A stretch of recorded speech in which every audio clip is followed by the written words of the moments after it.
永輝都上到去最上9分，佢係咁搶緊啲包咯喎。所以咧，唔同嘅賽員咧都有唔同嘅策略嚇。我呢邊咧有一個建議，佢咧就專攻緊呢個1分包，係咁喺度打度，應該係想咧攞呢個代平安獎啊咁樣嚟啊！同選手都有佢哋唔同嘅策略啦。係啦，而家見到咧差唔多咧大部分議員咧其實都已經上到頂啦。咁啊有一啲咧就係有個策略就係攞緊呢個3分包啦，係啦，有一啲咧就係攞緊呢個9分包嘅，係啦。我見到好多包咧跌咗落地下喎，咁各位選手記住一定要將個包擺落自己個袋啊，先會計分㗎。係啊，其實搶包之餘咧都要 make sure 嗰啲包咧擺翻落你個包袋入邊嘅。係啊，最緊要唔好擺咗喺對手嘅袋度，咁就益咗對方㗎啦。哇！我見到啦，差唔多9分包咧都已經攞晒咁滯咯噃。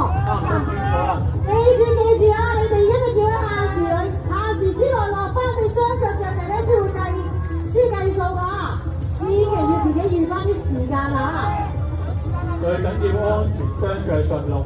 嗱，我哋喺最後1分鐘會提醒各位選手嘅。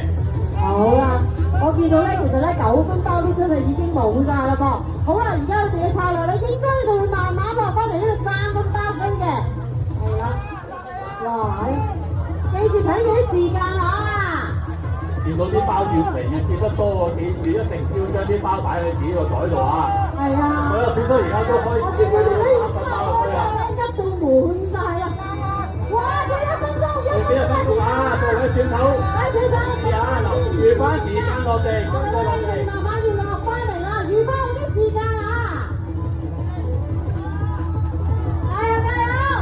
見到有啲選手都開始去翻1分包嘅區域嗰度開始。係啊，最後嘅